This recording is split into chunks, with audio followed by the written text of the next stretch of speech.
Deus escolheu Noé para salvar a vida na terra. Mas e se Noé tivesse dito não? Sem a arca, o dilúvio apagaria tudo. Nenhuma família sobreviveria. Nenhuma promessa continuaria. Será que Deus escolheria outro homem? Ou a humanidade terminaria naquele momento? A decisão de um único homem poderia mudar toda a história do mundo. Hoje, vamos explorar o cenário em que Noé se recusa a obedecer, e as respostas revelam um lado pouco discutido da justiça divina. Fique até o final porque a última hipótese revela algo surpreendente sobre escolha, obediência e destino na Bíblia. Se inscreva agora e ative o sino para mais histórias bíblicas alternativas que desafiam tudo o que você já ouviu. Noé acorda no meio da noite com o coração batendo descontrolado. Não é a primeira vez. Já faz meses que isso acontece. Sempre a mesma voz, sempre a mesma ordem. Constrói uma arca, salva tua família, salva os animais, porque vai vir água. Muita água. Tanta água que vai cobrir até as montanhas. Ele se senta na cama, suando, e olha para a esposa dele dormindo do lado. Ela não ouve nada. Nunca ouve. Só ele. Ele levanta, sai de casa. O céu tá cheio de estrelas. Tudo calmo, tudo normal. Ao longe dá para ouvir risadas vindas da cidade. Sempre tem gente acordada, sempre tem festa, sempre tem barulho. O mundo não para. E quanto mais ele olha para esse mundo funcionando, mais absurda parece a ideia de construir um barco gigante no meio do nada. Porque não é uma canoazinha. A ordem é clara: 135 metros de comprimento, 22 de largura, 13 de altura. 3 andares, madeira de cipreste, vedado com betume por dentro e por fora. Compartimentos separados para cada tipo de animal. Sistema para armazenar comida, que dure meses, talvez um ano. Não é projeto para fim de semana. É projeto para a vida inteira. Noé volta para dentro. Deita de novo. Fica olhando para o teto. Ele é um homem simples, agricultor. Cria alguns animais, planta uns grãos, vive do que a terra dá. Não é engenheiro, não é arquiteto. Nunca construiu nada maior que um galpão.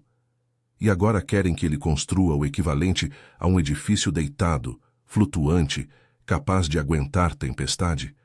Com que conhecimento? Com que ferramentas? Quando o sol nasce, ele tenta conversar com os filhos.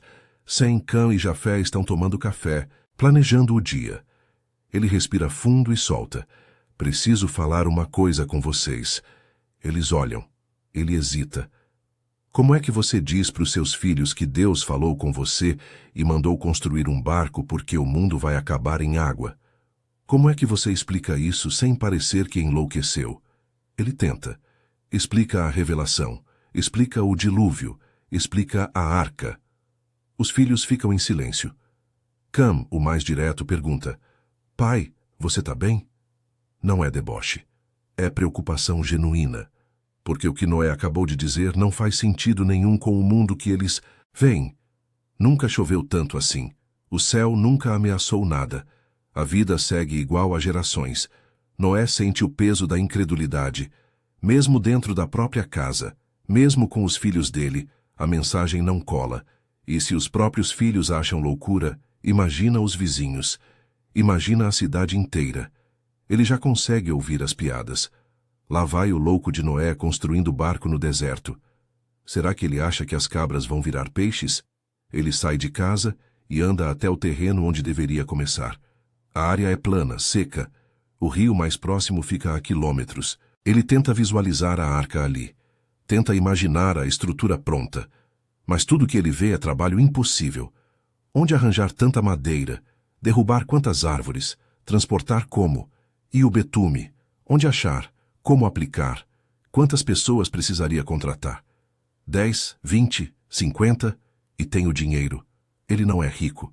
Tem o suficiente para sustentar a família, mas construção desse tamanho consome tudo. Vai precisar vender terras, vender animais, talvez até pedir emprestado. E se no final não derem nada? E se a voz tiver sido só estresse, cansaço, a mente dele criando saídas para um mundo que parece sem esperança? Porque o mundo realmente está horrível. Isso ele não inventa. A violência aumentou demais. Antes, brigas eram resolvidas com palavras, talvez um soco ou outro. Agora, qualquer desentendimento vira morte. As pessoas matam por terra, por comida, por nada. Tem gente que mata só porque pode. Os poderosos fazem o que querem. Pegam mulheres à força. Escravizam famílias inteiras. Ninguém segura ninguém. E tem essa coisa estranha que começou a acontecer. Seres que antes eram diferentes começaram a se misturar. Os antigos contam histórias sobre isso, sobre uma época em que limites foram quebrados, sobre descendentes que não deveriam existir. Noé não entende direito, mas sente que algo mudou. Há uma corrupção que vai além da violência. É como se o próprio DNA do mundo tivesse sido contaminado.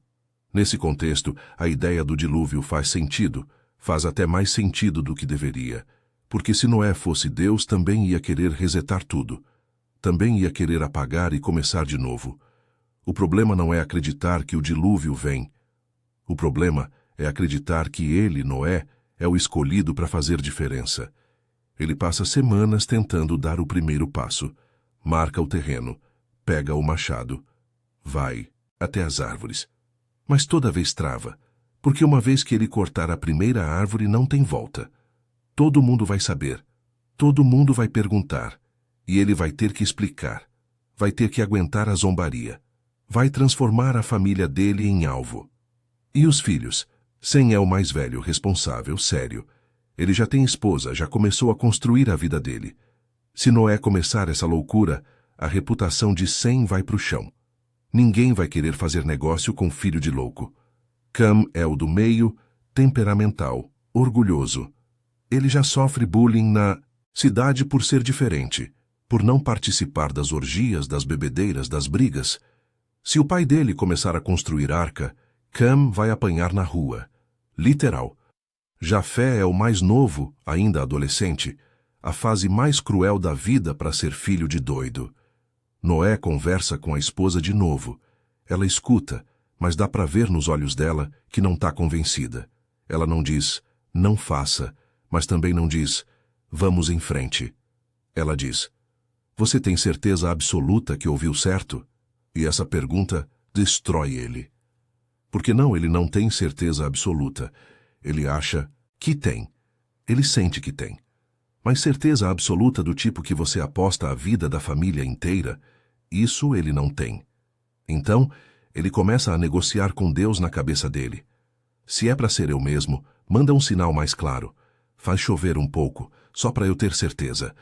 Faz alguém mais ouvir também, para eu não ficar sozinho nisso. Faz a arca aparecer pronta, sei lá, um milagre. Mas não vem nada. Só o silêncio. E esse silêncio pode significar duas coisas. Ou Deus desistiu dele, ou está esperando ele agir pela fé sem precisar de sinal nenhum. Os meses passam. Noé não constrói. Ele vive num limbo de culpa e dúvida. Toda noite ele deita pensando que deveria ter começado. Toda manhã ele acorda e adia de novo. Ele desenvolve insônia, emagrece, fica irritado. A família percebe que algo está errado, mas ele não consegue explicar. Como explicar que você está morrendo por dentro porque não obedeceu uma ordem que ninguém mais ouviu? E o mundo ao redor continua piorando de formas que nem ele imaginava. A violência vira regra. As cidades viram campos de guerra aberta. Não tem mais lei. Não tem mais respeito. Os velhos morrem abandonados. As crianças crescem sem inocência nenhuma. Estupro virou comum. Assassinato virou esporte. Tem gente que se diverte torturando outros. Tem mercados onde você compra escravos como quem compra pão. Noé olha para isso e pensa, talvez o dilúvio seja misericórdia. Talvez acabar com isso seja bom. Mas mesmo pensando assim, ele não age. Porque agir significa carregar a responsabilidade de salvar alguém. E ele não quer essa responsabilidade. Ele quer que Deus escolha outro. Alguém mais forte. Alguém mais capaz. Alguém que não tenha medo do ridículo. Então, as mudanças no clima começam. No começo, é sutil. Uma chuva aqui, outra ali, nada demais. Mas as chuvas começam a ficar mais frequentes. O padrão muda. Antes chovia uma vez por mês, talvez. Agora chove toda semana. O solo, que sempre foi seco, Começa a ficar úmido. Poças se formam, onde antes nunca teve. Os animais agem estranho. Os pássaros ficam inquietos. Os cachorros latem para o céu. Os cavalos se recusam a sair de casa. Noé vê tudo isso e o medo aperta. Ele sabe que está começando. E a arca não existe. Nem a fundação, nem a primeira viga, nada. Ele corre até o terreno e fica lá parado, imaginando quanto tempo levaria agora. Se começasse hoje trabalhando dia e noite, com toda a família ajudando, quanto tempo? 5 anos? 10? E se o dilúvio vier antes? Ele volta para casa e tenta reunir a família. Precisamos começar agora. Não dá mais para esperar. Mas aí, sem pergunta. Começar o quê, pai? E Noé percebe que nunca convenceu eles de verdade. Nunca plantou a urgência. Nunca fez eles acreditarem. E agora, no último minuto, quer que eles larguem tudo para construir algo baseado na palavra dele? Não funciona assim. A chuva aumenta. Nos próximos dias começa a cair água como nunca caiu antes. Não é chuva normal. É torrente. É como se o céu tivesse rachado. As pessoas olham para cima assustadas, mas ainda acham que vai passar. Sempre passou. Sempre para em algum momento. Elas cobrem as plantações, recolhem os animais e esperam. Mas não para. A chuva continua. Dia e noite, sem pausar. E então acontece algo que congela todo mundo de terror. O chão começa a rachar. Fissuras enormes se abrem no solo. E de dentro sai água. Não é água de chuva que infiltrou. É água que vem de baixo, das profundezas. Fontes subterrâneas que nunca ninguém soube que existiam explodem com força.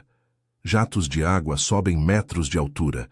É como se a terra inteira tivesse sido perfurada e agora estivesse sangrando água. O pânico explode. As pessoas largam tudo e correm. Mas para onde? Não tem montanha perto. Não tem lugar alto suficiente. Alguns tentam construir jangadas improvisadas, amarrando troncos, mas a água sobe rápido demais. Em questão de horas, o que era campo vira lago. As casas começam a ser engolidas. Primeiro a água entra por baixo, depois pelas janelas, depois cobre o teto. Noé está assistindo de um ponto um pouco mais alto. Ele vê a cidade sendo destruída, vê vizinhos gritando, pedindo ajuda, vê crianças sendo arrastadas pela correnteza, vê mães tentando segurar filhos que escorregam das mãos, vê corpos boiando, e ele sabe. Ele sabe que tudo isso poderia ter sido evitado, não para todos, claro, mas pelo menos para alguns. A arca poderia ter salvado centenas de pessoas, centenas de animais. Poderia ter sido o refúgio no meio do caos, mas ela não existe. Porque ele não construiu. A culpa que ele sente nesse momento é física. Dói no peito. Dói no estômago. É uma dor que não tem remédio. Ele tenta gritar, tenta pedir desculpas para o céu, mas a chuva engole o som. Ele cai de joelhos. Os filhos dele estão do lado, abraçados com as esposas, todos molhados, todos apavorados. Eles olham para o pai, esperando que ele faça alguma coisa. Mas o que ele pode fazer agora? Já era. A chance passou. A água continua subindo. O lugar onde eles estão, que parecia alto, deixa de ser suficiente. Eles sobem mais um pouco, depois mais um pouco, mas a água não para. Ela sobe sem parar, cobrindo árvores, cobrindo colinas, cobrindo tudo. E não é só a água que mata. É o frio. A água é gelada. Quem não se afoga morre de hipotermia. Os corpos começam a flutuar aos montes. Em determinado momento, Noé e a família conseguem agarrar num pedaço grande de madeira que passou flutuando. Não é barco, mas segura eles por um tempo. Eles ficam ali, agarrados, tremendo de frio, vendo o mundo desaparecer. Todas as cidades que eles conheciam, todas as pessoas, tudo sumindo debaixo da água. E aí Cam olha para o pai e pergunta com a voz quebrada: "Você sabia, né? Você sabia que isso ia acontecer?" Não é pergunta, é acusação. Noé não responde. O que ele ia dizer? Que sabia, que foi avisado, que poderia ter construído algo, mas não construiu porque teve medo, porque achou difícil demais, porque não quis virar piada. 100, O filho mais velho, o mais controlado, desaba também.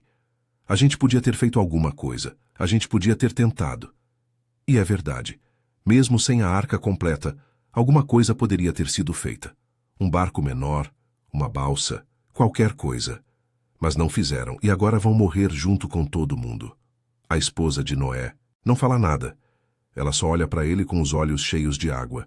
Não é só chuva, é choro misturado. E o pior não é raiva, é decepção, porque ela confiou nele. Quando ele disse que ouviu Deus, ela quis acreditar, e mesmo duvidando, ela ficou do lado dele. Mas ele não agiu. E agora ela vai morrer por causa da inação dele. Nos últimos momentos, quando a água já está cobrindo até as montanhas ao longe, quando já não tem mais para onde ir, Noé se lembra de cada detalhe da revelação, das medidas exatas, das instruções precisas, de como deveria ser vedado, de quantos animais, de quanto tempo teriam que ficar dentro.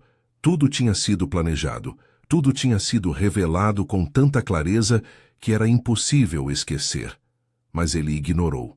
E agora, vendo o mundo afundar, ele entende que não foi teste, não foi metáfora. Foi oportunidade real. Uma oportunidade de fazer diferença, de ser ponte entre o julgamento e a misericórdia. Porque o dilúvio ia vir de qualquer jeito, isso era inevitável. O mundo tinha chegado num ponto de corrupção que não tinha conserto, mas a arca poderia ter sido a saída. A forma de preservar o que era bom, de salvar o que ainda valia a pena. Sem ela, o dilúvio vira só destruição pura. A família dele começa a perder as forças. O frio intenso desacelera o corpo. A coordenação falha. Um por um, eles vão soltando. Primeiro uma nora, depois outra, depois Jafé, o mais novo. Cam luta mais tempo, mas também não aguenta. Sem é o último dos filhos, e antes de soltar, ele olha para o pai uma última vez. Não é olhar de raiva, é olhar de tristeza, como se dissesse, a gente podia ter vivido. Noé fica sozinho no pedaço, de madeira, tremendo, exausto. Ele olha para o céu cinza que continua despejando água e pergunta, por que eu? Por que escolheu alguém tão fraco? Mas não vem resposta. Nunca veio. Ele talvez entenda agora que a fraqueza não era problema. O problema foi deixar a fraqueza vencer. Quando ele finalmente solta, quando o corpo dele afunda na água escura, a última coisa que passa pela cabeça dele é a imagem da arca. A arca que nunca existiu. A arca que poderia ter sido o símbolo de esperança para o mundo inteiro. A arca que agora é só uma ideia perdida no fundo do oceano junto com tudo mais. O dilúvio continua por 40 dias. Cobre tudo. Não sobra nada na superfície. Nenhuma cidade, nenhuma construção, nenhum corpo. Só água. Água até onde a vista alcança. Se alguém olhasse do espaço, veria um planeta completamente azul. Sem continentes, sem vida. Só um vazio líquido onde antes existia civilização. E depois que as águas baixam, aí é que a coisa fica estranha. Porque a história da humanidade depende de Noé. Na versão real, dele saem as nações. Dele vem a reconstrução. Sem ele, como isso acontece? Uma possibilidade. Deus tinha backup. Talvez, em outra parte do mundo longe dali, outro homem justo tenha recebido a mesma revelação. E esse, diferente de Noé, obedeceu. Construiu sua arca, salvou sua família, e dele recomeça tudo. Mas esse homem não tem nome registrado. Não aparece na história. Porque a história foi escrita de um ponto de vista que não sabia dele. Nesse caso, a humanidade continua, mas de outro ramo. Outra possibilidade. Não sobra ninguém mesmo. O dilúvio é o fim definitivo daquela tentativa. Deus encerra o experimento humano ali. E quando as águas baixam, ele recria tudo. Não repovoamento, recriação. Nova humanidade do zero. Novo Adão, nova Eva. Mas dessa vez sem memória do que veio antes. Sem história anterior. A Terra volta ao estágio inicial. Ou talvez Deus preserve alguém que ninguém esperava. Alguém que não era justo como Noé, mas que teve tino de sobrevivência. Alguém que construiu algo por acaso sem revelação divina. E esse alguém flutua até o fim, e dele vem uma humanidade diferente, uma humanidade que não tem aliança com Deus, que não tem promessa, que não tem arco-íris no céu como sinal, só tem a memória da água e o trauma permanente de quase extinção. Em qualquer um desses cenários, o mundo que vem depois é diferente, porque a arca não era só barco, era símbolo. Na história real, ela representa obediência, fé, salvação. Vira objeto de memória para sempre. Gerações futuras contam a história da arca como exemplo de que obedecer vale a pena, mesmo quando parece loucura. Sem a arca, essa memória não existe. Não tem história de salvação para contar. Tem só história de destruição. E isso muda a teologia inteira. Porque em vez de Deus ser lembrado como aquele que julga, mas também salva, ele é lembrado só como aquele que julga. O lado da misericórdia se perde. Fica só o medo. E o símbolo da aliança, o arco-íris, esse não aparece, porque o arco-íris foi colocado depois, como promessa de que Deus nunca mais destruiria o mundo com água. Mas para ter promessa, precisa ter quem sobreviveu para ouvir a promessa. Sem Noé, sem família salva, sem aliança. A recusa de Noé não muda só a vida dele, muda o curso inteiro da história humana. Muda a relação entre Deus e humanidade. Muda até a natureza das estações e dos sinais. Tudo se perde porque um homem, num momento crítico, escolheu o silêncio em vez da ação. E o mais assustador, ele não escolheu por maldade. Não foi rebeldia, foi medo, foi insegurança, foi achar que não era capaz. Coisas que qualquer um sente. E é justamente isso que torna a história tão pesada. Porque a gente se identifica. A gente também já ouviu chamados que pareciam grandes demais. Também já teve oportunidades que pareciam impossíveis. E também recuou. Quantas arcas a gente deixa de construir? Quantas vezes a gente sabe o que deveria fazer, mas não faz porque parece difícil demais, porque o custo social é alto demais, porque ninguém mais acredita? E quantas vezes essa recusa afunda mais do que só a gente? Porque decisões nunca são só individuais. Elas afetam os que estão ao redor. Afetam os que dependem da gente. Afetam até os que a gente nunca vai conhecer. No fim, a história de Noé que recusou não é sobre religião. É sobre responsabilidade. Sobre o peso de ter nas mãos a ferramenta para mudar o mundo e não usar porque parece loucura. E sobre como esse tipo de recusa não deixa só arrependimento. Deixa corpos flutuando.